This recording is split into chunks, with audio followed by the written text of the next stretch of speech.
I always said I'll be truly happy when I've got a bag of seeds in one hand and a permit in the other. So today is that day. We have the permit from the Department of Health. Here's a whole big bag of hemp seeds. So it's a very happy moment and a truly momentous occasion.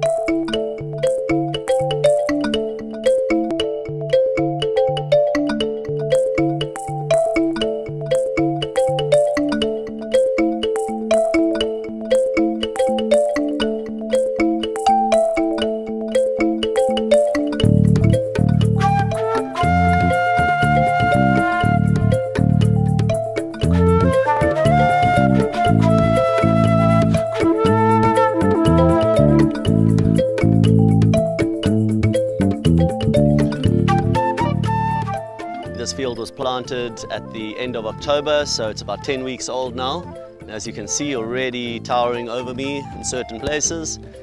This variety here is Futura. It's a French variety and obviously is adapted to the Mediterranean climate of the Western Cape well. We've got 5 different varieties that we are trialling in this field, and we're also trialling for fiber and for stalks, so we've planted at different densities. So there's a lot of experimentation going on. This is year 1 of a 3-year commercial trial research project that's happening. If we had to choose, I think this variety here that I'm standing in is the one that is definitely showing the most potential. It is very tall, very long, it's got good seed production as well, and it's definitely the most healthy and the fastest growing. This variety is monoecious, which means it is actually a hermaphrodite. It has male and female characteristics on the same plant, so it actually is self-pollinated. Some of the other varieties have struggled a little bit. They've come up, they've gone into flower too soon, and they haven't grown and haven't stretched as much as they should, but they also have good potential. Even if we had to harvest now in 10 weeks of growth, there's plenty of biomass in this field that we can do something with. It's an incredibly fast-growing plant, and it's just amazing for us to really see this speed of growth and to be able to show people what we've been talking about for so long. This crop will be ready for harvest in about 2 to 3 weeks' time.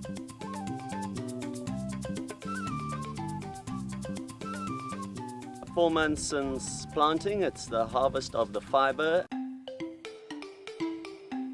This is part of a commercial incubation research trial under House of Hemp through the national coordinators, and it is permitted by the National Department of Health.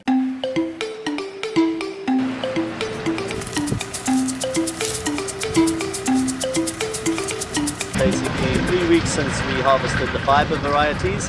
They've been lying in the field behind us, retting, which is a process of decomposition of the lignans and pectins that hold the fiber to the stalk.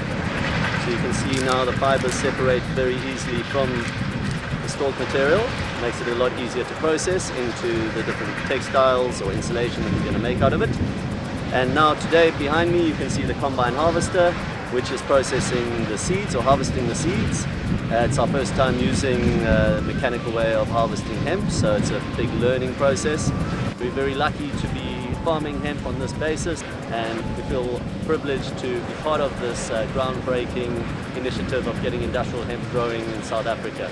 This is the end of our season number 1, and now we start working towards creating the industry in South Africa, the entire value chain from seed to shirt.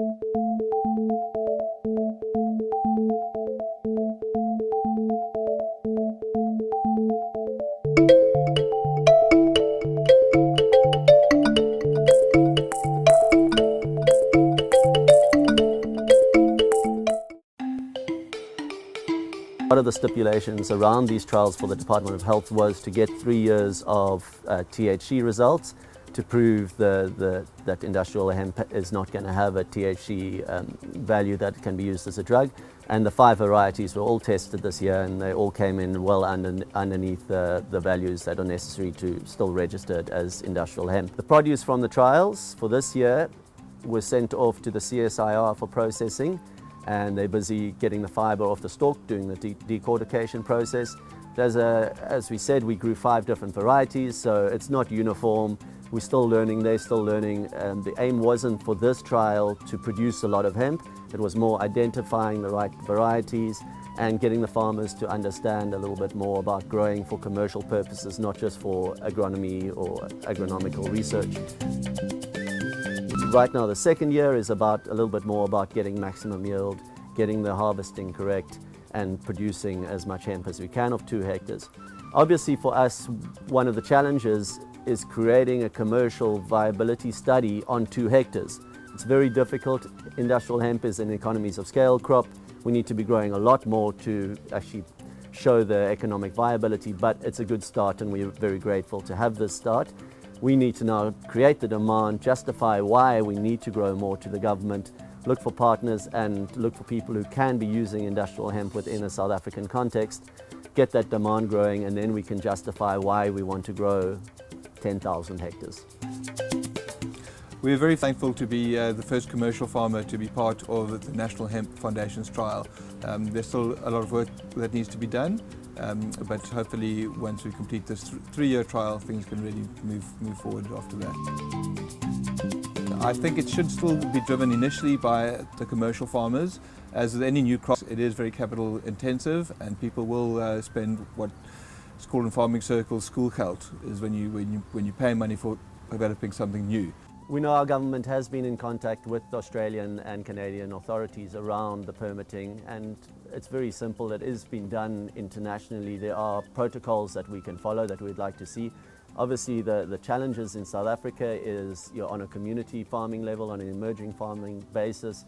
A lot of these small scale farmers don't have GPS coordinates or email or internet, that kind of thing. So we would really like to see the framework being able to encompass them, and we'd probably like to see the traditional tribal councils being more involved in taking responsibility for farmers in their area, rather than having to create a new regulatory body that has to manage all of those small-scale farmers.